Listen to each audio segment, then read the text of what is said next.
Boa noite, Igreja Cristã Evangélica Vida. Mais uma aula da nossa escola bíblica online, promovida pelo Ministério de Ensino, classe de jovens e adultos.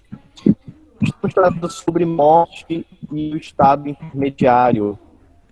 E hoje vamos para a nossa quinta e última aula. Vamos falar sobre para onde vai a alma dos incrédulos. Claro que, além dessa resposta, que vai ser de um modo mais objetivo, nós vamos também tratar alguns pontos aí, algumas coisas que ficaram por tratar, e vamos também tentar lidar com um texto que é um texto bem rico e bem debatido ao longo da história. Há várias possibilidades de interpretações. Nós vamos propor uma interpretação aqui aos irmãos. Alguém chegando?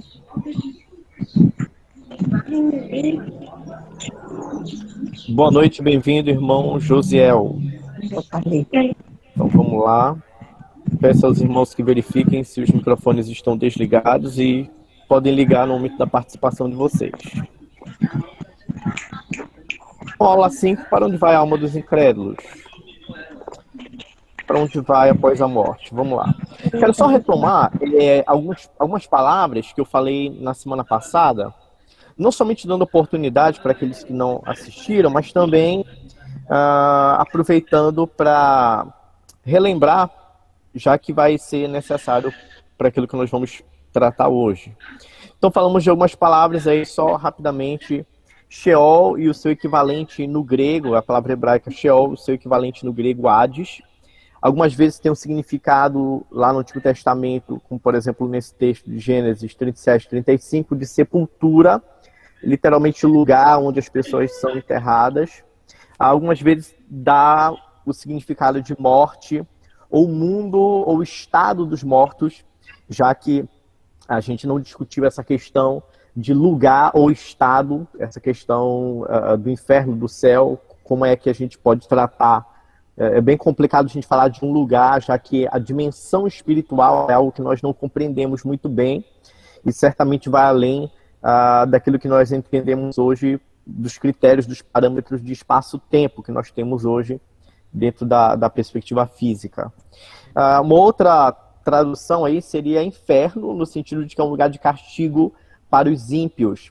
Desde lá de Deuteronômio 32, 22, já tem essa noção no texto bíblico de um lugar de castigo, um lugar de tormento, e isso vai aparecer de novo em Lucas 16, 23, o texto que fala ali, que narra sobre o rico e Lázaro, nós vamos tratar daqui a pouco. Segunda de Pedro 2,9, fala: vemos, portanto, que o Senhor sabe livrar os piedosos da provação e manter em castigo os ímpios para o dia do juízo.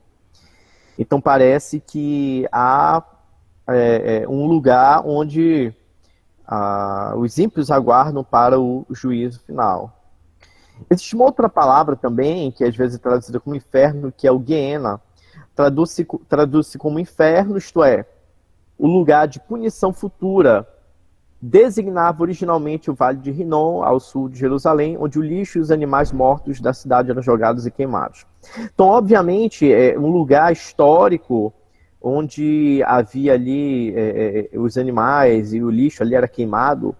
É uma figura utilizada para representar um lugar de tormento, um lugar onde as pessoas, no juízo final, juntamente com Satanás e seus anjos, serão lançados. Então aqui temos duas palavras, que as duas são traduzidas como inferno, mas são momentos diferentes, onde vemos aí que alguns personagens tendo contato com este lugar, ou com esse novo estado. Então Lucas 12:5 fala, por exemplo, quando fala sobre inferno, a palavra lá é Geena. Nós vamos observar depois que tem outras palavras que acabam trazendo o mesmo sentido desse lugar de tormento, desse lugar final. Mais adiante vamos verificar em alguns outros textos. Temos uma terceira palavra, que seria tártaro, lugar mais profundo no inferno, onde os anjos caídos estão aprisionados. Há toda uma limitação de linguagem aqui, até essa questão de lugar mais profundo é algo que o texto nos leva a entender, mas nem sempre a gente pode tomar isso de uma forma literal. Segundo de Pedro 2,4 fala, pois Deus não poupou os anjos que pecaram, mas os lançou no inferno. Aqui a palavra inferno é a tradução dessa palavra grega que estamos estudando. Prendendo-os em abismos tenebrosos, a fim de serem reservados para juízo. Então parece que eles estão aprisionados em algum lugar e, por isso, aguardando, né, o dia do juízo final da parte de Deus. Ok. Depois dessa revisão dessas palavras, vamos agora começar com o texto de Lucas 16, 19 a 31. E aí peguem as suas Bíblias, abram, acessem, aqueles que vão verificar a versão digital, e vamos começar a trabalhar imediatamente esse texto, antes de responder para onde irão os ímpios, ou os incrédulos após a morte. Então vamos lá, texto de Lucas 16, do versículo 19 ao 31. Eu vou fazer o seguinte, eu vou primeiro fazer alguns apontamentos preliminares relacionados ao contexto, e eu quero que você separe, e eu vou pedir que a gente faça essa leitura juntos, que os irmãos participem bastante nessa leitura, tá bom? Então deixa eu primeiro fazer algumas observações.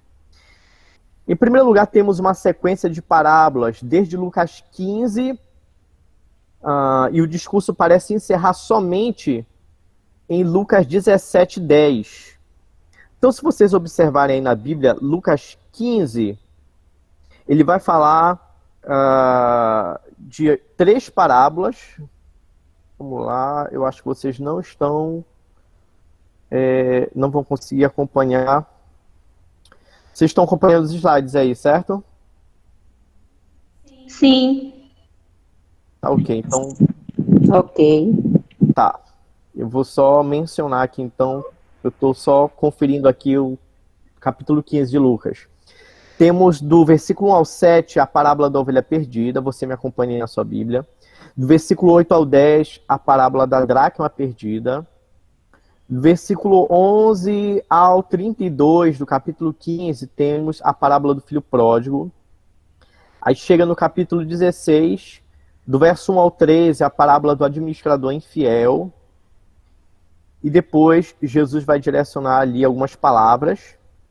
E mais adiante temos a narrativa do rico e Lázaro. Por que todo esse cuidado na minha linguagem? Narrativa, parábola?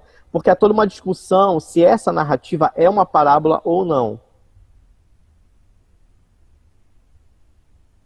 Está chegando irmão Charles. Seja bem-vindo. Então há uma discussão a respeito dessa narrativa ser uma parábola ou não. Seguindo ainda no capítulo 17, nós temos mais uma fala de Jesus. Mais uma fala de Jesus sobre as tentações, o pecado. E no verso 7 ao verso 10 do capítulo 17, ele fala mais uma vez uma outra parábola sobre os servos indignos. Então, aparentemente, essa fala de Jesus ela só vai encerrar no capítulo 17, no versículo 10. Voltando ao capítulo 16, nós temos aqui o versículo 13. Não é possível servir a Deus ao dinheiro. Alguém leia, por favor, Lucas 16, 13. Eu quero ver se vocês estão acompanhando.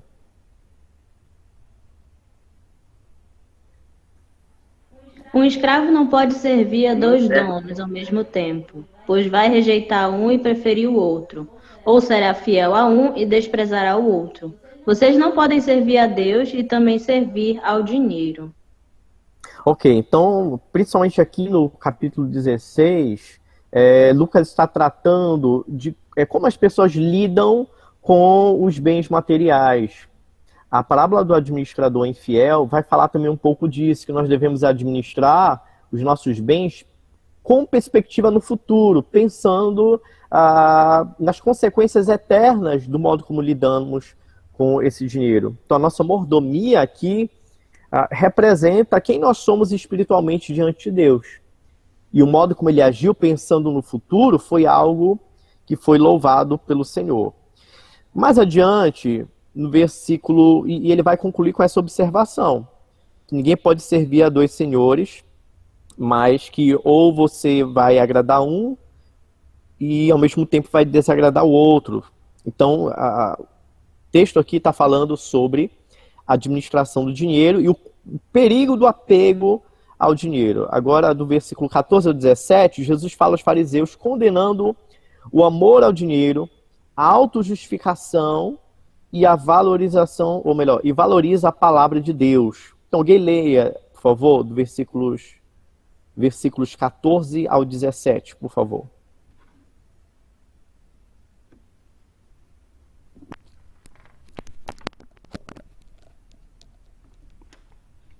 Lucas 16, 14 e 17. Os fariseus, que eram gananciosos, ouviam de todas as coisas e zombavam dele. Mas Jesus lhes disse: vós sois o que vos justificar diante dos homens, mas Deus conhece o vosso coração, pois o que é elevado entre os homens perante Deus é abominação. A lei e os profetas vigoraram até João. A partir de então, o evangelho do reino de Deus é anunciado e todo homem se esforça por entrar nele. Todavia, é mais fácil o céu e a terra passarem do que cair um pequeno ponto da lei. Então nós temos exatamente esses 3 pontos, né? Eles eram gananciosos, ou seja, amavam dinheiro. Jesus está falando a esse público de fariseus. Ele ressalta o quanto eles se vangloriavam, e Jesus vai falar ali que há coisas, né, que o mundo valoriza e que é detestável aos olhos do Senhor. A princípio, não é algo necessariamente ruim em si mesmo, em sua essência. Por exemplo, o uso do dinheiro não é ruim em sua essência. Mas se isso é valorizado, qualquer outra coisa que é valorizada acima de Deus, que é supervalorizada, aí sim há uma reprovação da parte do Senhor. Mediante essas falas, ainda tem uma reprovação aí relacionada ao divórcio. Jesus está tentando atacar a autojustificação dos fariseus e logo em seguida ele já introduz essa narrativa do rico e Lázaro. Mesmo compreendendo como uma parábola, isso não anula seu ensino baseado em um pano de fundo real. Essa frase parece simples, mas ela tem toda uma questão de discussão conceitual aí por trás. E, de repente, numa outra ocasião, falando sobre interpretação bíblica, hermenêutica, a gente pode tentar trazer alguns conceitos relacionados à parábola. Mas há várias formas de se compreender. E vários estudiosos defendem que não precisamos necessariamente compreender como uma narrativa para entender que podemos extrair lições ali importantes. Então é possível entender que é uma parábola e que num dado momento vão ter algumas coisas ali que podem ser simbólicas, mas ainda assim é baseada em um pano de fundo real. Uma prova disso é que nós podemos lembrar de várias parábolas de Jesus e perceber que nem sempre são narrativas reais. Um argumento, por exemplo, nem sempre Jesus utiliza nomes. Aqui mesmo no capítulo 16, ele conta uma história aos seus discípulos e ele já começa falando que havia um homem rico, tinha um administrador, ele não cita nomes. Então, alguns argumentam, não, aqui Jesus citou o nome, Lázaro, então não pode ser uma parábola, e sim é uma história. Então esse não é um argumento muito forte, é um argumento fraco. A fórmula que ele usa no capítulo 15, como por exemplo, lá no versículo 3, 15, versículo 3, então Jesus contou esta parábola. Então alguns argumentam que Jesus deveria sempre falar que é uma parábola para que assim pudesse ser indicado, mas não. O autor, no caso Lucas, o escritor, nem sempre indica e nem sempre cita nomes também na narrativa, mas nem por isso deixa de ser uma parábola. Então, o fato de estar esse texto entre uma fala de Jesus, começa no capítulo 15 e termina no capítulo 17, indica um grande potencial de que isso seja uma parábola, ok? Tudo bem até aqui? Sim? Não? Talvez? Sim. Bem, Ok. Tá bom. Então, vamos entrar no texto. Isso é só para a gente iniciar. Então, observações da passagem. Capítulo 16, do 19 a 23, a gente percebe que o texto ressalta os contrastes entre rico e Lázaro em vida e a clara inversão de condição após a morte. E aí eu peço a ajuda de vocês. Alguém leia versículo 19 ao 23.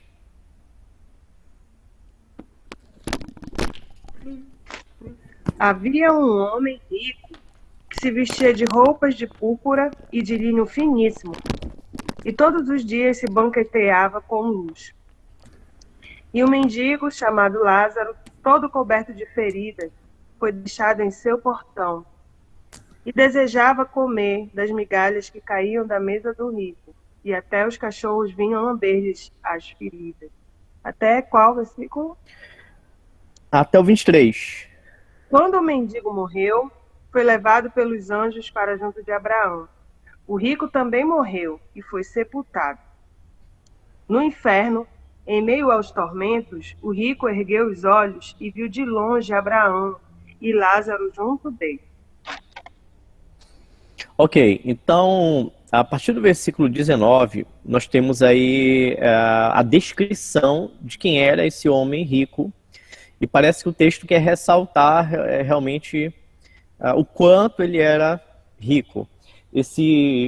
Essas vestes de púrpura, haviam poucas formas de tingir, de alcançar essa coloração, segundo o J. Carson fala. E então não eram muitas pessoas que tinham acesso.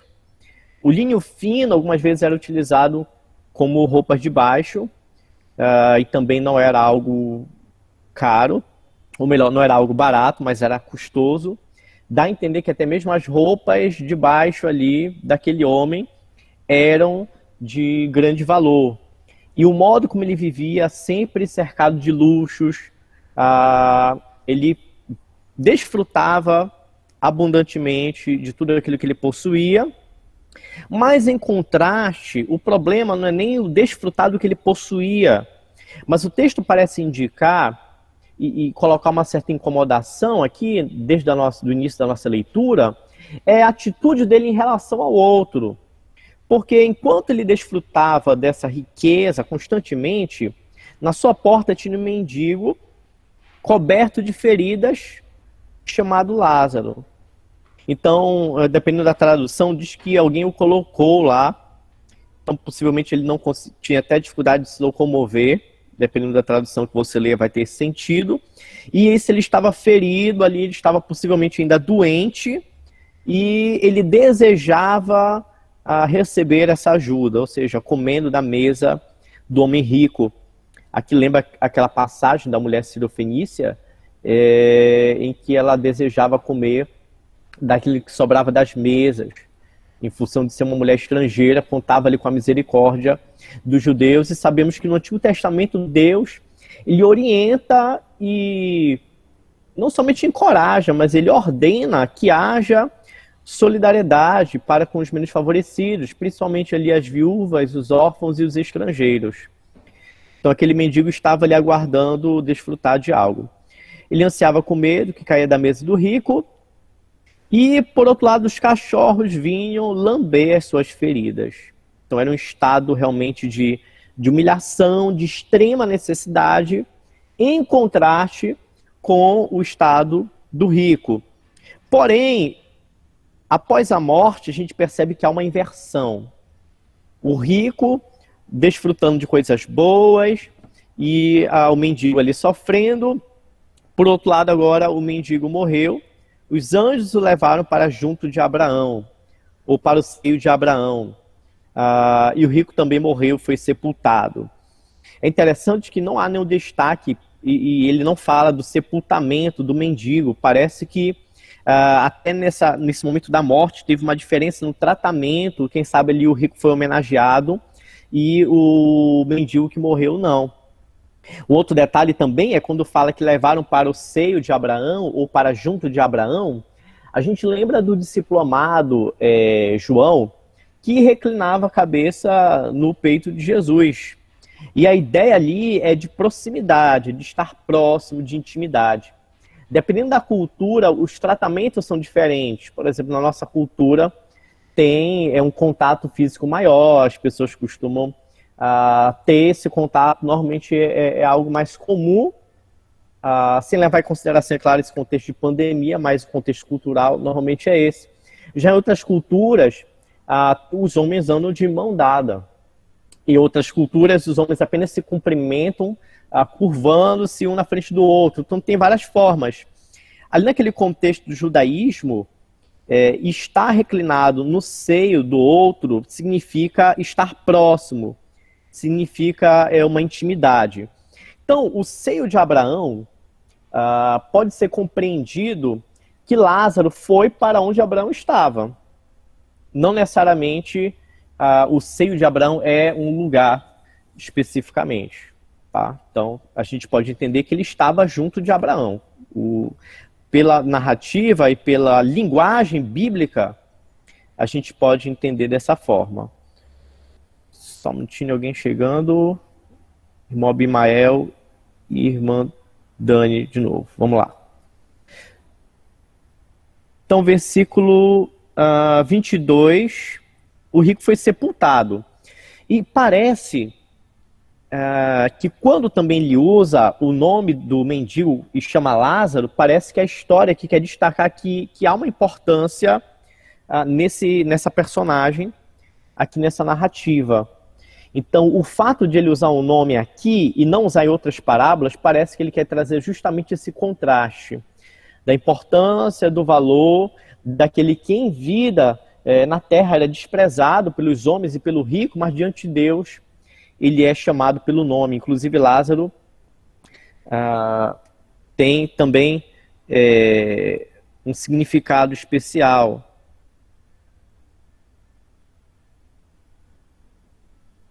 Então Lázaro significa aquele a quem Deus ajuda, isso. Aquele a quem Deus ajuda, o significado tem tudo a ver com aquilo que a gente está lendo aqui. Então no versículo 23, aí começa o contraste mais forte, que após a morte, enquanto um estava junto de Abraão, ou seja, junto de alguém que certamente estava com Deus, o rico foi para o lugar dos mortos, ou para o Hades. A palavra aí é Hades, ok? Não é Guiena. Então não temos aí um ambiente de uma condenação final, mas um lugar, um ambiente, ou uma dimensão espiritual, talvez seja a melhor forma da gente retratar, em que aquele homem estava certamente aguardando ainda o juízo final. Ali ele estava em tormento e viu Abraão de longe, com Lázaro ao seu lado. Aqui começa a dificuldade do texto. Alguns entendem como literal. Eu creio que é possível não entender como literal, mas que há um pano de fundo sobre o que acontece nesse estado intermediário, sem que necessariamente o ambiente dos mortos seja exatamente como está sendo colocado aqui. Por que eu digo isso? No artigo que eu enviei para vocês, inclusive ele traz uma explicação pequena de um parágrafo dentro da cultura grega, e parece que Lucas aqui e Jesus ali está dialogando com a cultura grega. Havia essa ideia já de alguns filósofos que falavam que no mundo dos mortos havia uma separação por meio de um abismo, e de um lado ficavam os justos, de outros ficavam os ímpios. Parece que Lucas aqui está fazendo uso dessa compreensão filosófica daquela época, e já que ele escreve para os gregos, para os gentios, parece que ele quer justamente trazer uma explicação. Então ele faz uso desse pensamento filosófico para apontar uma realidade, que os justos vão para um lugar e os ímpios vão para o outro.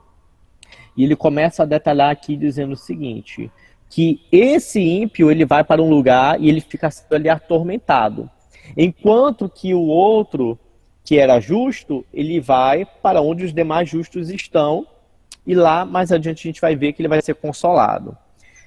Então, vamos lá, vamos guardando aí, já deve ter um monte de pergunta e muita discussão nós podemos ter baseado nisso. Temos aí um outro trecho, que é do versículo 24 ao 31, que é onde apresenta o diálogo. Aqui começa um diálogo, deixa a parte descritiva e agora tem um diálogo entre o rico e Abraão, destacando a cegueira de um homem condenado. Então a gente tem a visão de que alguém que foi condenado e claramente vai estar lá arrependido, vai ter uma mudança de atitude. Mas essa parábola parece mostrar que é possível, não sei se a gente não pode fazer afirmações, dizer se é algo uniforme, mas pelo menos é possível que alguns mantenham a mesma atitude terrena, a mesma atitude arrogante, soberba, terrena. Então vamos verificar isso em 3 partes, esse diálogo. Primeiro, do versículo 24 ao 26, parece haver aqui o consolo e o sofrimento futuro, a gente percebe que estão relacionados à vida terrena. O texto não apresenta esperança de mudança no estado intermediário. Não parece haver uma segunda esperança, não parece haver uma segunda oportunidade. Mas parece que aquilo que eles estão vivenciando, ainda que nos seus detalhes a gente possa discordar da literalidade ou não, o ímpio está em tormento e o justo vai estar em um momento de consolo. Então alguém lê, por favor, versículos 24 a 26.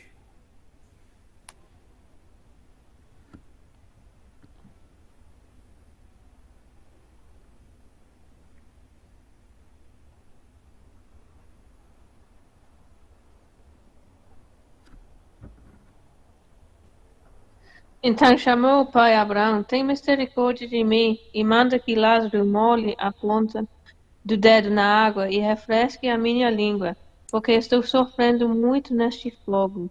Mas Abraão respondeu: filho, lembre-se de que durante a sua vida você recebeu coisas boas, enquanto que Lázaro recebeu coisas más. Agora, porém, ele está sendo consolado aqui, e você está em sofrimento. E além disso, entre vocês e nós há um grande abismo, de forma que os que desejam passar do nosso lado para o seu, ou do seu lado para o nosso, não conseguem. Ok, então normalmente a ideia da parábola é que a gente entenda qual é a lição central que ela possui. E é muito complicado quando a gente... eu estou detalhando e comentando aqui, mas a gente precisa tomar muito cuidado para não se perder nesses detalhes ali que abrem e que criam esse cenário dentro da parábola. O mais importante é o significado que ela vai produzir e a lição que ela nos traz. Então dizer que é uma parábola não necessariamente nega a realidade que ela está nos ensinando aqui, tá bom? Então, o rico gritou, pedindo ali por compaixão. Mas ao mesmo tempo parece que ele não deixou muito a postura dele de rico, porque mesmo estando lá no Hades, lá no lugar de tormento, ele manda um recado por meio de Abraão e manda uma ordem ali para Lázaro. Talvez ali Jesus queria dar a entender de que de algum modo ele reconheceu. Então o que a gente tem que tentar capturar é qual é a mentalidade do rico, que Jesus estava reprovando desde o começo, que Jesus percebia isso nos fariseus, o apego ao dinheiro. Então Jesus está tentando mostrar com essa linguagem como é a atitude do rico, que até mesmo no inferno não muda a sua postura, está pedindo compaixão, mas ao mesmo tempo está dando ordem e querendo que Lázaro vá molhar a ponta do dedo e trazer algum tipo de conforto ou de alívio para o seu sofrimento. Aqui um ponto importante para a gente pensar na possível não literalidade. Um espírito sente sede? Um espírito, será que vai precisar de água para molhar o seu paladar? Então, o espírito tem língua, será? Aqui estamos falando de alguém que não ressuscitou, mas alguém que logo após a morte encontra-se nesse estado intermediário. Estou em agonia, então parece que a sede, que a língua que precisa ser refrescada, que tudo isso está representando, na verdade, a agonia que ele está sentindo naquele estado. A agonia, e fala inclusive das chamas. Talvez até mesmo as chamas tenham também um significado nesse sentido de mostrar o sofrimento, a dor. E Abraão vai falar que, olha, o que está acontecendo agora é resultado da vida de vocês. Não estou falando aqui de salvação pelas obras, mas eu estou dizendo que a condenação que ele sofreu foi um resultado de um coração que esteve muito apegado em desfrutar da sua riqueza, mas sem olhar para o outro, sem mostrar aquilo que Deus ordenava, que era compaixão, misericórdia para com o outro. E após a morte há uma inversão. Aquele que foi desprezado na terra agora foi acolhido e está sendo consolado, está num lugar de consolo, e ele está em tormento, em agonia. Então, esses significados essenciais, principais, é que a gente deve segurar, e as coisas que giram no entorno são apenas para reforçar esse significado. Então, o que a gente deve entender? Que após a morte, o justo entra no estado de consolo, juntamente com outros justos, e o ímpio agora está em agonia, está em tormento. E o versículo 26, que fala dessa separação, parece que ele está validando, não necessariamente que há um abismo, mas parece que ele quer validar aqui que não há como ter contato entre as partes, que eles estão em ambientes diferentes. Não se pode atravessar de um lado para o outro. Isso é algo certo. Então, eu estou tentando ressaltar aquilo que é certeza. Se alguém quiser fazer a afirmação além disso, aí vai ter que entender o texto como literal. Isso pode ser possível. Alguns defendem dessa forma, mas eu entendo que não é necessário, que nós vamos extrair todas as lições possíveis e sem negar a característica literária como uma parábola. Então vamos agora ao próximo ponto, a parte 2, versículos 27 e 29. A palavra de Deus deve ser nosso guia seguro e precisamos reconhecer o seu valor pregando enquanto podemos. Então alguém lê os versículos 27 ao 29. Então tem mais um segundo momento aí da conversa aí do rico e Abraão.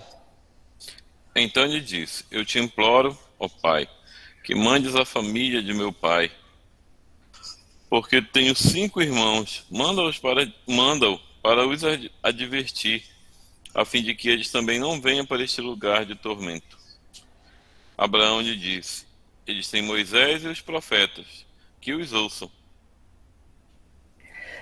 Então ele estava dizendo, olha, Moisés e os profetas já avisaram que o que eles precisam fazer e sobre os perigos e sobre viver, né, para Deus. Isso tudo já foi falado nos profetas sobre a vinda de Cristo, sobre o reino que vai ser estabelecido por Jesus, pelo Messias, no caso ali o Messias. Então, os profetas já apontavam para esse rei vitorioso que governaria para sempre e que não estava falando de Davi, e sim do Messias. Então, ele já tem a palavra para crer.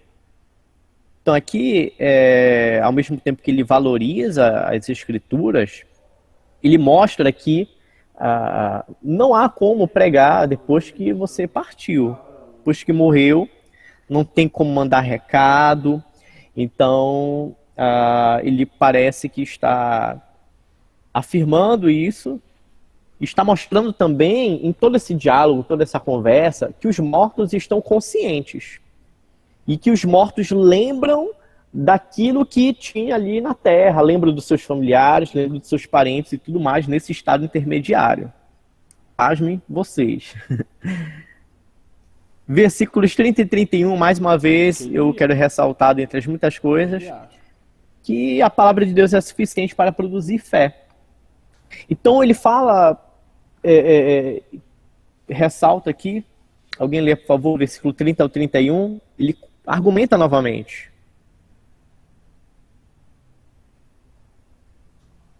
E ele respondeu: Não, pai Abraão, se alguém dentre os mortos for falar com eles, irão se arrepender. Abraão, porém, lhe disse: Se não houve Moisés nem os profetas, tampouco acreditarão, mesmo que alguém ressuscite dentre os mortos. É extremamente interessante como o rico entende uma experiência sobrenatural, algo extremamente miraculoso, alguém vindo dentre os mortos, ressuscitando para trazer um recado. Ainda assim, isso não seria suficiente se eles não viessem a crer pela palavra, se eles não viessem a crer naquilo que Deus estava dizendo ao longo de tantos e tantos anos por Moisés e pelos profetas. Tem uma discussão, eu não concordo, mas alguns vão discutir se de repente esse Lázaro teria alguma conexão com o Lázaro que foi ali ressuscitado por Jesus. Eu acredito que não bate as características, mas a gente pode tomar como verdade o seguinte: Lázaro ressuscitou e de fato pelo seu testemunho muitos vieram a crer, e Jesus ressuscitou e várias pessoas também viram, creram, porém nem todos creram, apesar desses testemunhos dessas pessoas que ressuscitaram. Então o milagre, as coisas miraculosas não são uma garantia de fé salvífica, mas elas servem para despertar as pessoas e olhar para Deus, e olhar para a palavra de Deus, e assim terem a fé aperfeiçoada. Então é como se fosse um estalo para chamar a atenção das pessoas, esses milagres. Jesus operou muitos sinais para demonstrar que ele era de fato Messias, que o reino estava agora sendo estabelecido, implantado espiritualmente, que ele era de fato Deus, mas isso era como se fosse uma ligação, clique inicial para seguir. Um outro exemplo claro são os leprosos, que haviam 10 ali, e apenas um voltou para agradecer, os demais receberam a cura e foram embora. Então possivelmente não houve uma questão ali milagrosa, não houve salvação de fato. Então ele ressalta aqui a importância. Então a gente entende também a importância da palavra de Deus, da pregação da palavra em relação a testemunhos e a milagres, né? Os milagres e os testemunhos mais miraculosos que possam ser, não substituem a palavra de Deus na sua essência. Então, eu acho que a gente pode parar para conversar um pouquinho aqui, alguns minutinhos, antes de seguir. Alguém tem alguma pergunta para fazer agora, ou prefere deixar para depois?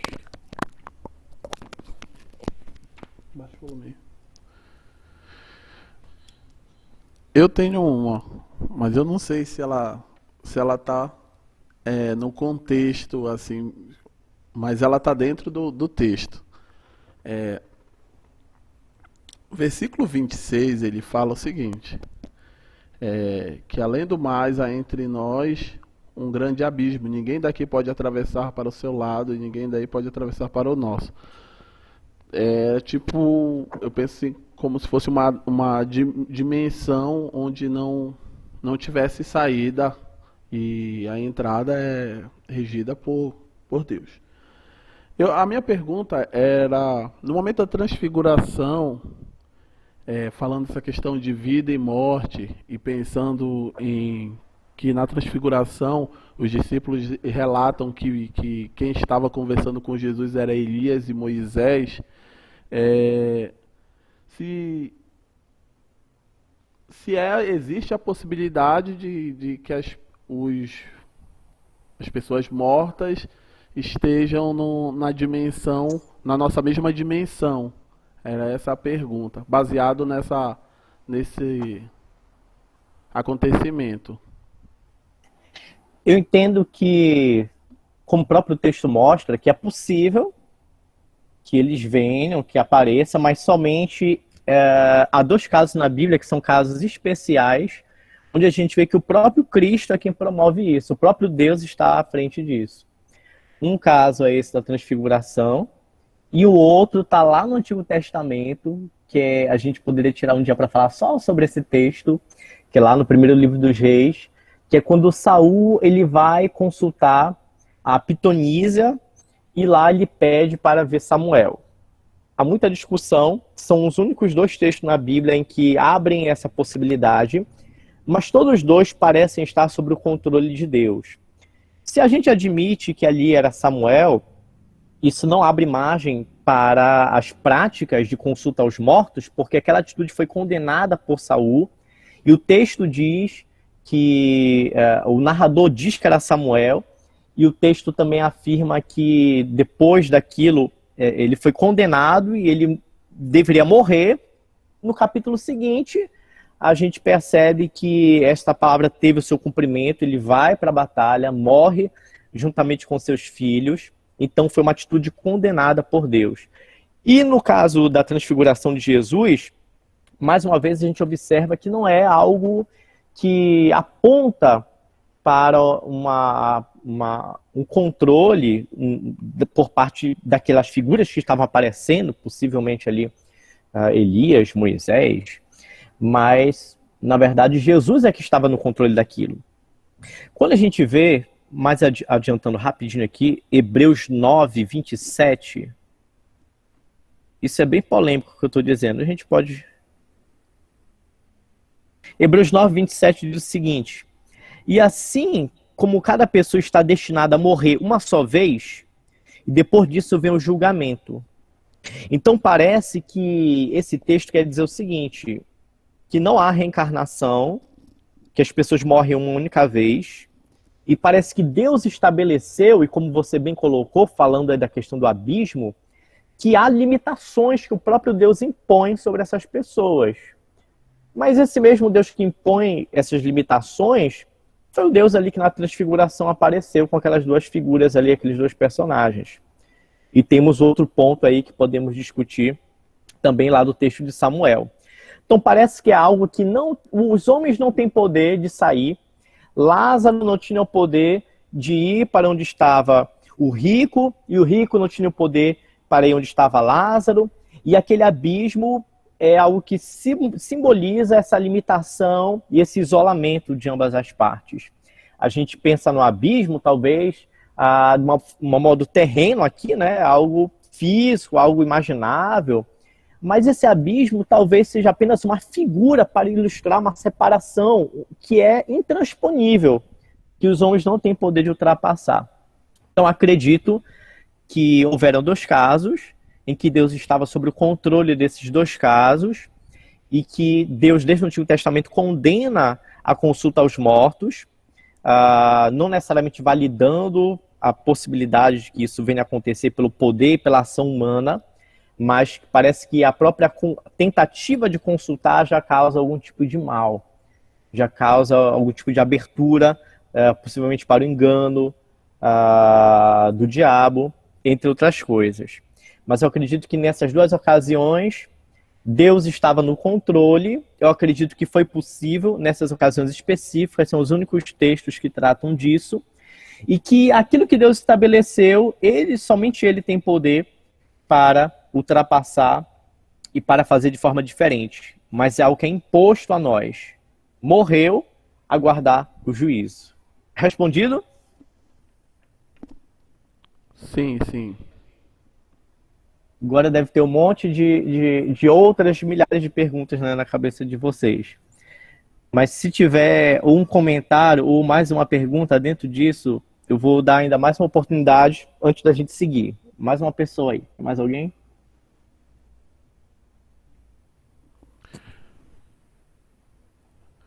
Outra pergunta. Vai lá, vamos lá. Quando ele fala a respeito de Moisés e dos profetas, ele está se referindo às escrituras diretamente, né? Isso. Tá. É porque normalmente, por exemplo, Lucas também, lá no final, no capítulo, se não me falha a memória, 23, na passagem ali dos discípulos no caminho de Emaús, ele usa também essa mesma linguagem aí, os salmos, a lei e os profetas. Porque a Bíblia hebraica, a Bíblia do Antigo Testamento, a que eles tinham acesso nesse momento, o qual Jesus está se referindo, ela tinha grandes grupos ali. Então a lei, ou Moisés, é usado para descrever o Pentateuco, que é de Gênesis até Deuteronômio. E os profetas, eles compreendem os livros históricos também como profetas, mesmo eles não tendo o dom de profetizar, mas eles tinham a função ali de profeta, mas eles tinham, como eles escreveram textos, eles entendem que de alguma forma eles eram profetas também. Então tem uma grande classificação de profetas anteriores, com todos os livros históricos, e os profetas posteriores, que é aqueles que nós conhecemos como profetas maiores e menores. Então, quando ele fala de Moisés, os profetas, ele está se referindo à Bíblia, o Antigo Testamento. Então, parece que o Antigo Testamento já dava um indicativo suficiente para que eles pudessem compreender aquilo que eles deveriam fazer na Terra, de agirem de maneira misericordiosa, assim refletindo, né, o caráter do próprio Deus, que é um Deus misericordioso. Então, eu acho importante falar também que a Bíblia não condena o rico, necessariamente. Ela condena o apego ao dinheiro, o apego às riquezas e o uso das riquezas ou algum tipo de atitude que venha a tentar me auto-justificar. Então, esses são os pontos principais até aqui. Segurem aí. Com certeza surgiram várias outras perguntas. Então, agora eu vou continuar e depois eu vou abrir mais um tempinho pra gente, tá bom? E se o irmão Dario quiser fazer outra pergunta dentro desse texto, dessa parte, no final, a gente pode retomar também, tá? Vamos lá. Para onde vai a alma dos incrédulos após a morte? Então, nós entendemos que ele aguarda o juízo de forma consciente em tormento no Hades. Então, o Hades é essa dimensão dos mortos. Segundo está escrito em Hebreus 29 e 27. Vamos lá. Hebreus 9, 27 e 28 diz o seguinte: e assim como cada pessoa está destinada a morrer uma só vez, ou seja, Deus estabeleceu isso, ordenou, foi um padrão que Deus colocou, está sobre o domínio de Deus, sobre o poder de Deus, morreu, depois disso, uma única vez, então isso contrapõe as reencarnações, depois disso vem o julgamento. Então as pessoas morrem e aguardam o momento do juízo. E aí ele compara, da mesma forma, Cristo também foi oferecido como sacrifício uma só vez para tirar os pecados de muitos. Essa ideia de reencarnação é tão problemática, porque a gente fica pensando, como ficaria a morte de Jesus? Então será que Jesus teria que morrer mais de uma vez também? Como é que isso funcionaria? Então ele morreu uma única vez, e ele voltará, e depois disso ele voltará. Então assim como depois da morte vem o juízo, depois da morte de Jesus, ele foi glorificado e ele vai voltar, agora para julgar os pecados. Não para operar salvação, porque isso já foi feito na sua obra terrena, na cruz, mas para trazer a salvação, ou seja, não que nós já não somos salvos, mas porque naquele momento a salvação será completa. Outro texto foi o que lemos agora, Lucas 23 e 16, versículos 23 e 24, que fala lá do rico no Hades em tormento consciente. Outros textos que falam agora é que depois disso eles serão ressuscitados. Então, depois desse estado intermediário, assim como o justo vai ser ressuscitado, vai receber um corpo glorificado, os injustos também serão ressuscitados, mas para serem julgados e punidos. Eu vou pedir rapidamente aí, alguém leia João 5, 28 e 29 e Atos 24, versículo 14 e 15. Vamos lá, rapidinho.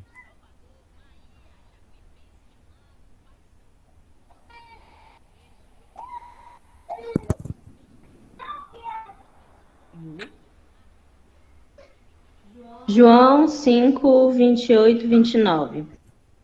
Não fiquem admirados com isto, pois está chegando a hora em que todos os que estiverem nos túmulos ouvirão a sua voz, e sairão. Os que fizeram o bem ressuscitarão para a vida, e os que fizeram o mal ressuscitarão para serem condenados. Então, os incrédulos vão ser ressuscitados também para receber o juízo final. Atos 24, 14 e 15. Alguém? Vamos lá.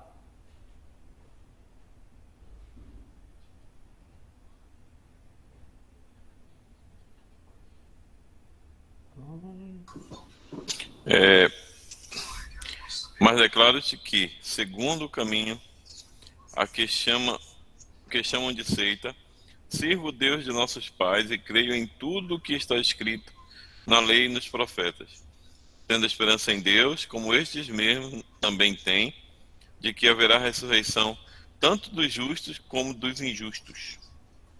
Ok, então aí nós temos, eu tentei criar mais ou menos uma proposta aqui de como seria a ordem. Depois desse momento de tormento no estado intermediário, vai ter a ressurreição dos injustos e eles serão julgados. Então, temos aqui também textos que falam de indicações da existência de um tormento eterno. Isso também é outra discussão gigantesca. Tem alguns que acreditam que os ímpios vão ser punidos pelos seus pecados, mas que um dia isso vai cessar e eles vão deixar de existir simplesmente. Essa teoria é chamada de aniquilacionismo, que fala dessa aniquilação. A existência vai ter um fim desses incrédulos. Mas tem vários outros textos que apontam para um tormento eterno. E parece algo realmente inimaginável, né? É difícil, não tem nem como a gente tentar descrever isso. Alguém lê aí Mateus... Não, melhor, vamos ler Apocalipse 14, versículos 9 ao 11. Esse outro texto de Mateus eu vou ler um pouco mais extenso. Mas alguns vão justificar da seguinte maneira. Por que esse tormento contínuo? A ofensa a um Deus que é eterno e que é perfeitamente puro, perfeitamente santo, ela não pode ser punida de uma forma temporal, limitada, mas somente uma punição eterna corresponde à punição a uma ofensa a um Deus que é eterno. Então essa seria a justificativa. Apocalipse 14, versículos 9 ao 11.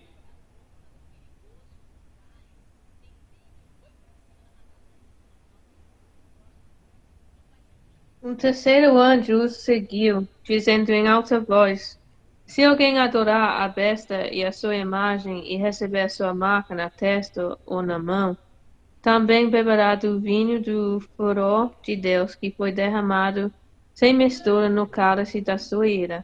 Será ainda atormentado como enxofre ardente na presença dos santos anjos e do Cordeiro. E a fumaça do tormento de tais pessoas sobe para todos sempre, para todos os que adoram a besta e a sua imagem, e para quem recebe a marca de seu nome. Não há descanso dia e noite. Então, os textos falam dessa continuidade. São poucos. É difícil a gente acreditar na questão do aniquilacionismo, apesar de ser algo realmente bem difícil, né, a gente pensar nesse tormento eterno, mas os textos apontam para isso. A grande parte dos textos levam a esse pensamento. E sempre essa ideia de fogo, de enxofre, lago de fogo, parece que são figuras utilizadas para falar da dor, do tormento. Parece ser muito mais algo simbólico, mas que aponta para uma realidade de uma dor, de um tormento. O texto de Mateus 25, sermão escatológico ali de Jesus, 25, a partir do versículo 31, diz o seguinte: quando o Filho do Homem vier em glória, acompanhado de todos os anjos, ele se sentará em seu trono glorioso. Então parece que aí é a segunda vinda de Jesus para estabelecer o juízo final. Parece que essa é a ocasião. Todas as nações serão reunidas em sua presença e ele separará as pessoas como o pastor separa as ovelhas dos bodes. Então parece que há dois destinos principais. Colocará as ovelhas à sua direita e os bodes à sua esquerda. Os justos repressados pelas ovelhas e os ímpios repressados pelos bodes. Então o rei dirá aos que estiverem à sua direita: venham, vocês que são abençoados por meu Pai, recebam todo como herança o reino que ele lhes preparou desde a criação do mundo. Então parece que aqui é a consumação do reino, a consumação final. Pois tive fome e vocês me deram de comer, tive sede, me deram de beber, era estrangeiro e me convidaram para a sua casa. Então vem aqui, ó, as atitudes misericordiosas, né, em relação aos pobres, em relação aos estrangeiros, como uma evidência de que essas pessoas, de fato, eram servos de Deus. Pois tive fome, me deram de comer, tive sede, me deram de beber, era estrangeiro e me convidaram para a sua casa. Estava nu e me vestiram, estava doente, cuidaram de mim, estava na prisão e me vestiram. Então os justos responderam: Senhor, quando foi que vimos o faminto e lhe demos de comer, ou sedento e lhe demos de beber? Ou como o estrangeiro e o convidamos para a nossa casa, ou nu e o vestimos? Quando foi que vimos doente ou na prisão e o visitamos? E o rei dirá: eu lhes digo a verdade, em verdade. Quando fizeram isso ao menor destes meus irmãos, foi a mim que o fizeram. Em seguida o rei se voltará para os que estiverem à sua esquerda, isso é, os bodes. Fora daqui, malditos, para o fogo eterno, preparado para o diabo e seus anjos. Pois tive fome e vocês não me deram de comer, tive sede e não me deram de beber. E aqui são as atitudes contrárias. Era estrangeiro e não me convidaram à sua casa, estava nu e não me vestiram, estava doente na prisão e não me visitaram. Então eles dirão: Senhor, quando vimos faminto, sedento, como estrangeiro, nu, doente ou na prisão e não ajudamos? Ele responderá: eu lhes digo a verdade, quando se recusaram a ajudar o menor destes meus irmãos e irmãs, foi a mim que se recusaram a ajudar. E o 46 destaca: e estes irão para o castigo eterno, mas os justos para a vida eterna. Parece que esse castigo eterno, em contraste com a vida eterna, não apenas é uma questão de continuidade, não é apenas algo que não tem fim, mas parece que fala de um tipo de condição ou um estado ou uma nova forma de existência, de viver de formas completamente diferentes. Uma em consolo, na bem-aventurança, no seio de Abraão, ou seja, próximo ali de Abraão, dos demais fiéis, na presença de Deus, e a outra, separado de todos estes, em tormento, castigado, sofrendo. Então, o juízo final e a segunda morte. Apocalipse 20. Vamos ver também Apocalipse 20, versículos 11 ao 15. Eu vou ler para vocês. Apocalipse 20, do 11 ao 15, diz o seguinte: vi um grande trono e aquele que estava sentado nele. A terra e o céu fugiram de sua presença, mas não encontraram lugar para se esconder. Aqui parece que é o momento também do juízo, e todos ali fugindo devido a essa presença desse juiz. Vi os mortos, pequenos e grandes, em pé diante do trono de Deus, e foram abertos livros, incluindo o livro da vida. Os mortos foram julgados segundo o que haviam feito, conforme que estava registrado nos livros. Então, observe que o juízo é por aquilo que foi feito em vida. Não há nenhum tipo de relato bíblico abrindo margem para algo que acontece depois da vida, ou melhor, depois da morte. Não entra aqui no julgamento, e sim as obras em vida. O mar entregou seus mortos à morte, e o mundo dos mortos também entregaram seus mortos. Então aqui são figuras que representam todos os mortos de todos os tempos ali, vindo e sendo apresentados para serem julgados. Todos julgados de acordo com seus atos. Então a morte e o mundo dos mortos foram lançados no lago de fogo. Então parece que até mesmo esse mundo dos mortos, ou Hades, ou além, algumas traduções está além, é o Hades. Então parece que até esse estado, essa dimensão não mais vai existir, porque serão lançados no lago de fogo. Então aqui temos o Hades e o lago de fogo como uma figura do Guiena. Esse lago de fogo é a segunda morte. Então outro estado, uma outra dimensão. E quem não tinha o nome registrado no livro da vida foi lançado no lago de fogo. Então temos uma conexão de sentido entre Guiena, castigo eterno, fogo eterno e lago de fogo parece representar as mesmas circunstâncias de dor, de sofrimento, de castigo, de tormento em relação a esses incrédulos. Mas eu queria colocar algumas outras questões importantes antes da gente partir mais uma vez para a conversa e antes de encerrar, que a gente falou de passagem, eu quero só detalhar um pouquinho mais aqui. A Bíblia não ensina a doutrina do purgatório. O que seria a doutrina do purgatório? Segundo Grudem, os que acreditam no purgatório afirmam ser o lugar onde a alma seria purificada até que esteja pronta para ser aceita no céu. Ou seja, os sofrimentos do purgatório seriam dados a Deus como substituto do castigo pelos pecados que os cristãos mereciam ter recebido e não receberam. Isso é muito perigoso. Parece que haveria aqui uma segunda oportunidade. E há também aqui um detalhe, parece que a morte de Jesus não foi o suficiente também para pagar o preço pelos pecados. Então, quem morreu e não creu em Jesus, agora teria uma segunda oportunidade de sofrer e ele mesmo pagar para que tenha os seus pecados ali punidos, para que pudesse ter acesso aos céus. Então, iria para o purgatório aquele que não seria tão santo o suficiente, vamos assim colocar, para ir direto para o céu, mas não era mal o suficiente para ir para o inferno, para o Hades. Então ele iria para esse lugar do purgatório, mas nós não acreditamos nisso. A Bíblia não ensina isso. Então isso contradiz o ensino de partir e estar com o Senhor. Já falamos sobre isso em outras aulas, os irmãos podem até assistir o vídeo, mas Paulo fala que ele prefere, né, estar com o Senhor, que é muito melhor, inclusive, incomparavelmente melhor, partir e estar com o Senhor. Então isso contradiz, porque após a morte nós estamos com o Senhor. Neste caso teríamos outro tipo de expiação, além da expiação de Cristo. Olha a gravidade e o quanto isso seria contraditório em relação a toda a doutrina que nós já temos.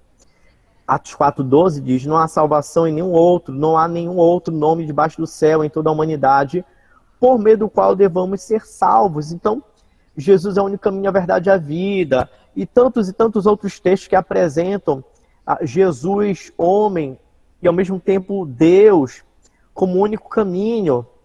Isso seria uma grande contradição ao ensino bíblico da salvação somente em Cristo. Então a gente precisa tomar muito cuidado com este ensino. Não falei? Outro ponto, Falei isso naquele dia por lá, consequência do ponto anterior, de colocar a obra de salvação Cristo no teria Cristo. sido insuficiente para pagar por todos os nossos pecados. Que isso não- Como, por exemplo, João 19,30, quando Jesus disse está consumado, ou seja, está pago. Antes de Cristo O existir. preço pelos pecados está pago, não tem mais nada a se fazer. Hebreus 9,28, Cristo foi oferecido em sacrifício uma única vez para tirar os pecados de muitos. João disse, ele é o Cordeiro de Deus que tira o pecado do mundo. Então, em nenhum momento a Bíblia aponta a possibilidade de perdão ou de expiação dos pecados de uma outra forma que não seja em Cristo Jesus. Um outro ponto, a Bíblia não ensina a doutrina do sono da alma. O que seria isso? Segundo Grudem, os defensores dessa doutrina ensinam que quando os cristãos morrem, eles entram em um estado de existência inconsciente e que voltarão ao estado de consciência somente quando Cristo voltar e ressuscitá-los para a vida eterna. Quem defende, algumas pessoas durante a história chegaram a defender, mas nunca teve aceitação ampla. E hoje quem defende mais propriamente essa visão são os adventistas do sétimo dia. Eles têm uma argumentação baseada no Antigo Testamento. De fato, existem alguns textos que apresentam o homem como ser integrado também na e não palavra. admitem a existência nesse estado Ressurreição de intermediário. Não admitem que a alma pode viver fora do corpo. Então, quando o corpo morre, a alma entra num estado ali de anestesia e fica ali juntamente com o corpo e só vai haver de novo a consciência após a ressurreição. Eles defendem isso. Eu acreditava assim. Porque no Antigo Testamento, a gente precisa entender Isso à luz da revelação que a gente chama de progressiva.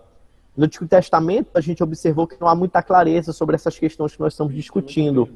Boa parte dos textos que nós apresentamos estão no Novo Testamento. No Antigo Testamento não havia uma clareza na revelação em relação a esses assuntos. Vamos falar um pouquinho mais sobre isso antes de encerrar. Dormir ou adormecer é uma linguagem mais suave para retratar a morte e fala do seu estado temporário. Então, o texto ali, tanto de Mateus 9:24, da filha de Jairo, quanto João 11, de 11 a 14, fala de Lázaro. E Jesus usa essa figura de que eles estão dormindo. Mas no próprio texto de João 11, Jesus explica, olha, os discípulos falaram, Senhor, se ele dorme, tipo assim, ele vai ficar bem. Não precisamos ir lá. Aí Jesus fala claramente, Lázaro morreu. Então o próprio Jesus explica que isso é uma linguagem para falar que ele na verdade estava morto. Alguns textos apresentam a perspectiva do observador, ou seja, de quem está neste mundo. É o que a gente chama de linguagem fenomenológica, ou seja, de alguém que observa um fenômeno. E eu vou querer rapidinho que vocês abram comigo lá no Salmo 115. E já estamos nos aproximando aqui do final. Mas vamos observar aqui o Salmo 115, número 115, versículos 17 e 18.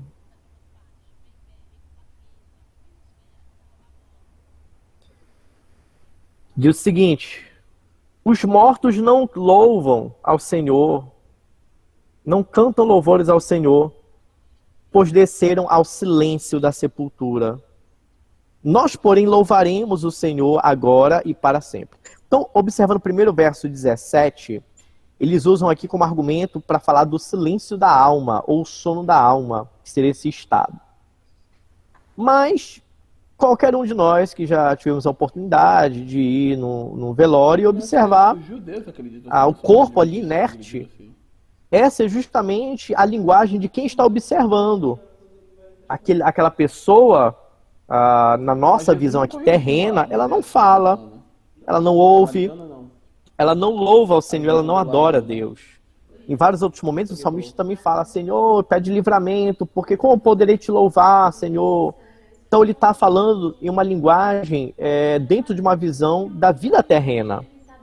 E tanto é verdade que há uma ideia mesmo que vaga de que há uma existência posterior e uma continuidade da vida, porque ele diz no verso 18, louvaremos ao Senhor agora e para sempre. Então será que ele não está falando de uma vida futura, de uma vida eterna com Deus? Certamente que sim. Louvaremos agora e para sempre. Louvado seja o Senhor. Então parece que ele está falando que a vida com Deus, a vida na presença de Deus é algo que tem uma continuidade. Mas ao mesmo tempo é possível morrer agora fisicamente e ir para a sepultura e aí está impedido de adorar de maneira física aqui na terra. Eclesiastes 9 também é um outro texto que apresenta a compreensão daquela época. Eles não entendiam muito bem, depois que morria, o que acontecia. A gente já falou em outros momentos que havia uma vaga esperança na continuidade dessa existência, dessa vida. Dediquei-me também a investigar isto, embora os justos e os sábios e também suas ações estejam nas mãos de Deus, ninguém sabe o que os aguarda, se amor ou ódio. Então ele vai dizer que a conclusão de tudo é a morte que vem para justos e ímpios. No fim, todos têm o mesmo destino, sejam as pessoas justas ou perversas, boa ou má, cerimonialmente pura ou impura, religiosa ou não. Ocorre o mesmo a pessoa de bem ao pecador, aquele que faz promessa a Deus e é tratado como o que teme fazê-lo. É uma grande tragédia que todos debaixo do sol têm o mesmo destino. Além disso, o coração das pessoas está cheio de maldade. Elas seguem o seu próprio caminho de loucura, pois não há nada adiante, senão a morte. Ou seja, justo ou injusto, todos morrerão. Só para os vivos há esperança. Como dizem, melhor ser um cão vivo do que um leão morto. Os vivos, pelo menos, sabem que vão morrer, mas os mortos nada sabem. Então, mais uma vez, é a linguagem do observador, em que não há nenhum tipo de contato, nenhum tipo de diálogo com essa pessoa que morreu. Já não tem recompensa para receber e cai no esquecimento. Então, de fato, as nossas obras, o galardão ou a punição vai ser consequência daquilo que fazemos em vida. E depois da morte, realmente não há mais nada a se adquirir em termos de recompensa ou de punição. E cai no esquecimento, mais uma vez, uma visão terrena. A pessoa que morre, ela é esquecida. Amar, odiar, invejar, tudo que já fizeram ao longo da vida passou há muito tempo. Então, sempre ele fala da vida terrena. Já não participam de coisa alguma que acontece debaixo do sol. Debaixo do sol é a pessoa andando sobre a terra, o sol batendo sobre a sua cabeça. Então, aqui é uma figura para falar da vida terrena. A vida debaixo do sol é a vida terrena. Portanto, coma a sua comida com prazer e beba seu vinho com alegria, pois Deus se agrada disso, vista roupas elegantes e use perfume, ou seja, desfrute da vida terrena. Viva alegremente com sua mulher, que você ama todos os dias desta vida, sem sentido, que Deus lhe deu debaixo do sol, pois essa é a recompensa para todos os seus esforços neste mundo. Então, você deve aproveitar e colher aquilo que essa vida pode dar para você. Tudo que fizer, faça bem feito, pois quando descer a sepultura, não haverá trabalho, nem plano, nem conhecimento, nem sabedoria. Porém, essa sabedoria, conhecimento, plano e trabalho, ele está pensando também na vida terrena. Então, na nossa visão, observando que morreram, não há ali como descrever uma continuidade. Então, o texto aqui fala o tempo todo de uma reflexão dessa vida debaixo do sol. Então é a linguagem de quem está observando. Essa linguagem não ultrapassa uma outra dimensão espiritual pós-morte, mas ela descreve e fala somente dentro de uma perspectiva física terrena. Os cristãos estarão imediatamente com Deus, desfrutando de comunhão. Lemos já vários textos sobre isso. E Apocalipse 6, de 9 a 11, fala do diálogo, percebemos a consciência e memória nas reivindicações de justiça. Não vou ler, em função do horário, mas depois vocês poderão ler. Esse texto fala das pessoas que foram martirizadas e estão diante do trono de Deus clamando por justiça pelo mal que eles receberam, e eles recebem a mensagem de que eles devem aguardar.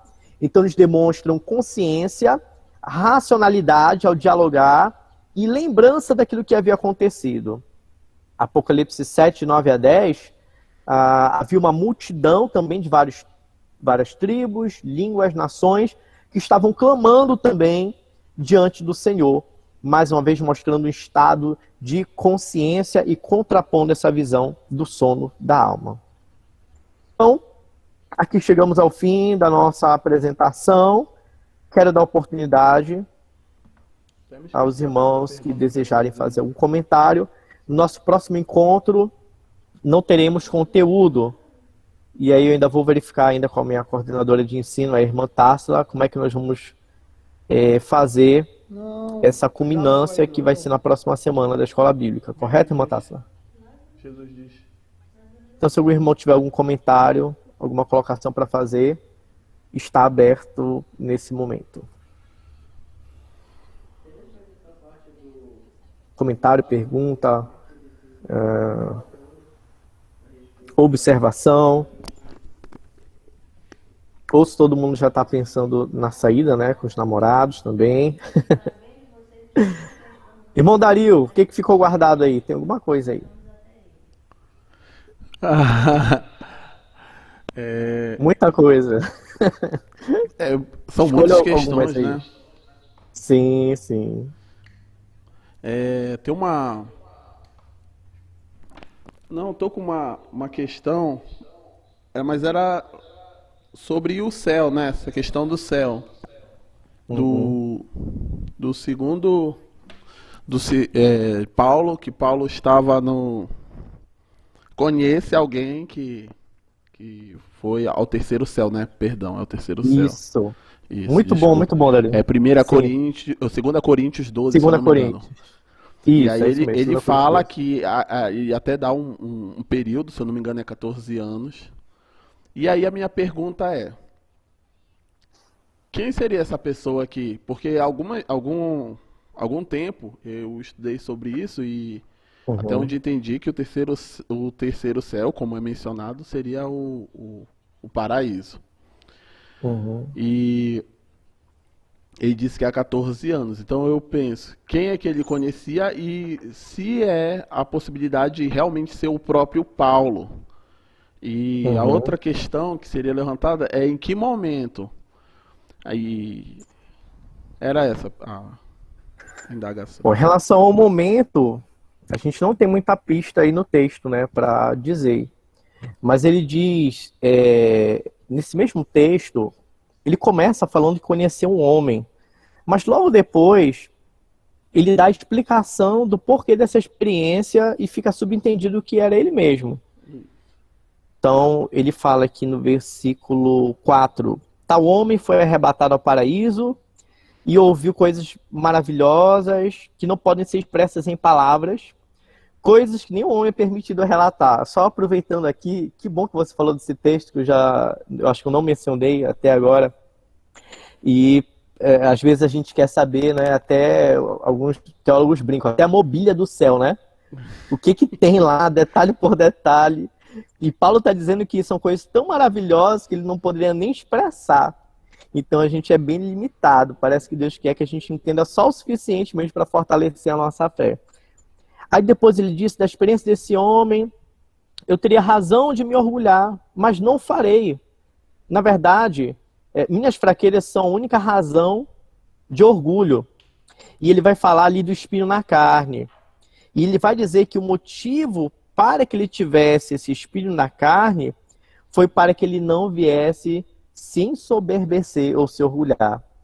Então, indiretamente, ele acaba dizendo que ele foi quem teve aquelas revelações excelentes e para que ele não se tornasse alguém soberbo, Deus permitiu que houvesse um espinho da carne, que ele chama ali mensageiro de Satanás, que a gente também não sabe, Dario, o que é esse espinho na carne, mas a representação do espinho é algo que está ali constantemente causando dor, incomodando, e que ele orou 3 vezes pedindo a Deus para retirar e isso não foi feito. Então, pela excelência das revelações, para que ele não viesse se exaltar, Deus permitiu que fosse dado ali um espinho na carne. É o versículo 7 exatamente. Ainda que eu tenha recebido revelações tão maravilhosas, percebe que no versículo 7 ele já muda a conotação e ele já fala até na primeira pessoa. Ainda que eu tenha recebido revelações tão maravilhosas. Para evitar que eu me tornasse arrogante ou soberbo, foi-me dado um espinho na carne. Então, esse versículo 7 conecta a experiência e mostra ali que era o próprio Paulo. Eu acredito que era o próprio Paulo. Quando isso aconteceu, não sabemos. Em algum momento da sua trajetória ali, não sabemos exatamente quando. Mas o fato é o propósito disso. É interessante também que é o único texto que fala da Bíblia toda desse terceiro céu, Dario. É o único texto que fala. E por isso que é tão importante. Fica também uma palavra de consolo, né, aos irmãos, que por mais que tenhamos experiências extraordinárias com Deus, não significa que Deus vai atender todas as nossas orações. Alguns espinhos na carne continuarão aí em nós, mas devemos entender que para prosseguir não precisamos ter o espinho da carne tirado, e sim da graça de Deus. A graça de Deus é o que nos basta. A graça de Deus é que deve nos fortalecer, que garante a nossa firmeza, o nosso sustento, e não necessariamente que não haja mais sofrimento aqui. Então a graça de Deus está sobre nós, meus irmãos, para suportar todo sofrimento, toda dificuldade, e um dia estar com o Senhor. Irmão Manuel, diga lá, meu irmão. Opa, não estou ouvindo. Diga de novo aí.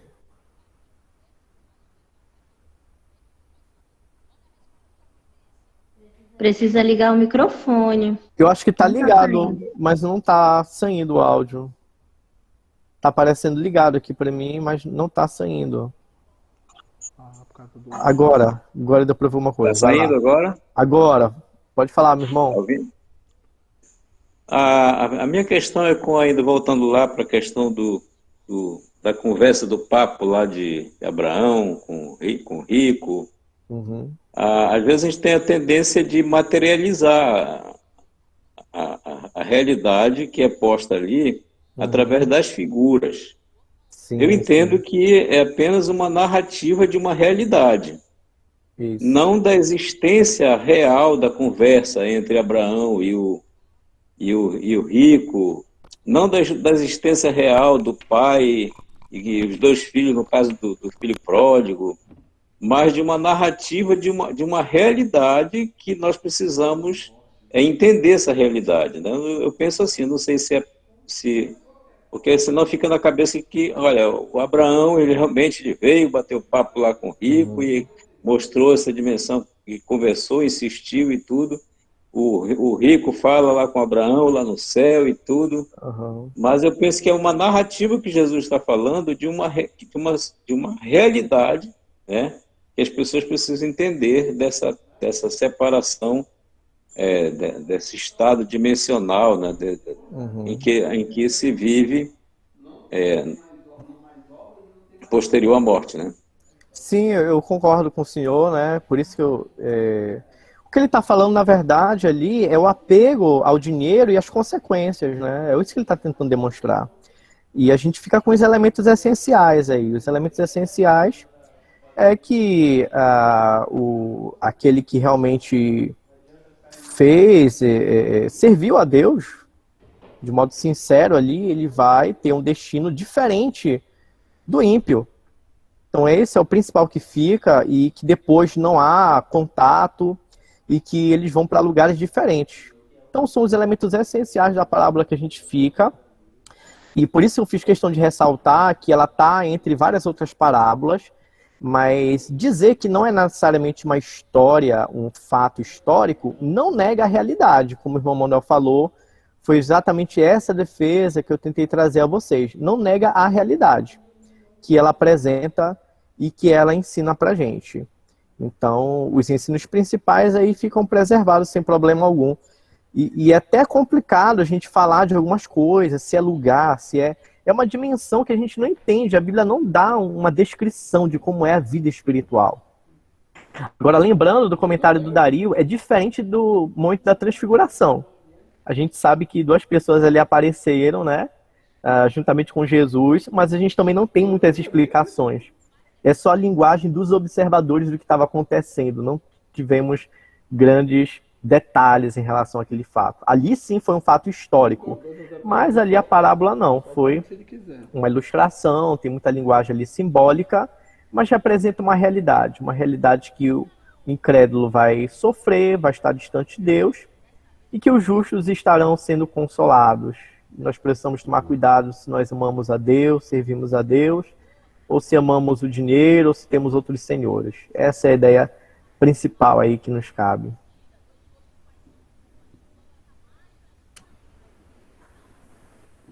Mais alguém? Algum comentário? Tássila, tem alguma orientação? A gente vai ver depois. A orientação quanto ao próximo sábado, acredito que às 18 horas a gente inicia, né, pastor? Porque tem as pessoas que trabalham no sábado, acho que a gente pode manter às 18 horas. Eu só vou informar a turma de adolescentes e a turma de crianças que vão estar junto conosco nesse sábado. E aí você vai dizer aí como é que vai ser a parte dos adultos nessa culminância, tá? Só legal. assim, sobre algumas questões que me vieram à mente, é que é muito importante nós, enquanto cristãos, aprendermos, né? Mesmo que sendo complexo, não entendi tudo, mas eu entendi algumas coisas, né? Então, tem algumas complexidades que eu não cheguei a ter uma conclusão, mas eu tirei algumas conclusões dessa temática, e conclusões que para mim foram: é necessário que em vida realmente esteja essa segurança, né, que viva conforme os preceitos de Deus, porque após a morte não tem como mudar isso. né? Aquela questão de que não adianta acender vela, não adianta fazer novenas e outros meios após que a pessoa parte, né? Então é realmente ter esse empenho maior. Eu estou falando de mim, eu ter esse empenho maior em proclamar o evangelho, em fazer com que as pessoas que eu penso que ainda não se converteram, né, possam se chegar a Jesus antes que venham a morrer.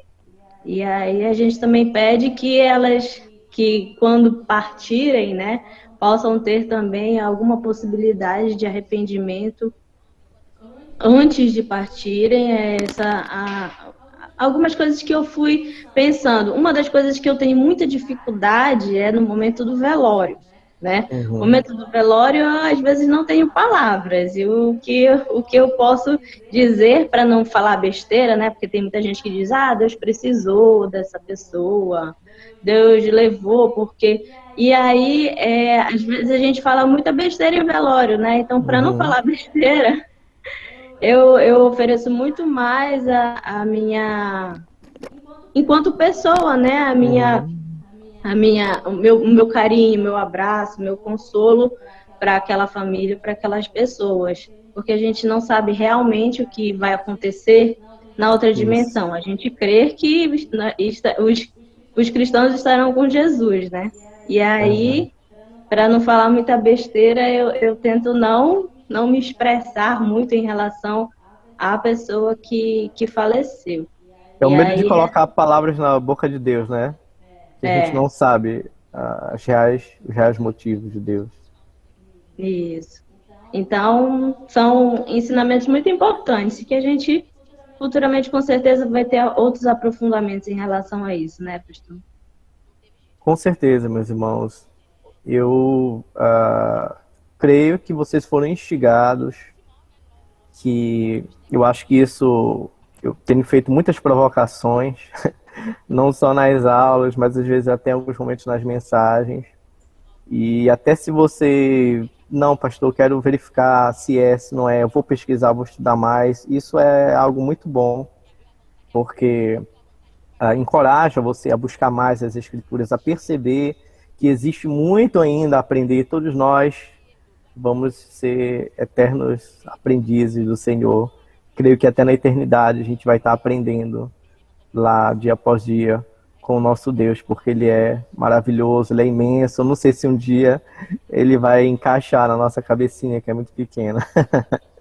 Mas bendito seja Deus por isso. Então, meus irmãos, vamos encerrar por aqui, tá bom? Se vocês quiserem fazer outros comentários, outras perguntas, fiquem à vontade para entrar em contato comigo. Eu vou elaborar 2 perguntinhas, mais ou menos parecido com isso que a irmã Tássila já falou, mas eu vou mandar para vocês. E eu quero combinar com 2 pessoas para responderem cada uma dessas 2 perguntas. É bem pessoal, sobre a experiência de vocês nessa nossa caminhada, e essa vai ser a nossa participação na culminância, tá? Muito obrigado. Deus abençoe vocês. Pode orar por nós, Tássila? Posso sim, pastor. Senhor Deus, muito obrigada, Pai, pela oportunidade que Tu estás nos dando de podermos aprender mais da Tua palavra, aprender mais dos Teus preceitos para nós e aprender mais, Senhor, do que devemos aplicar em nossa prática, Senhor.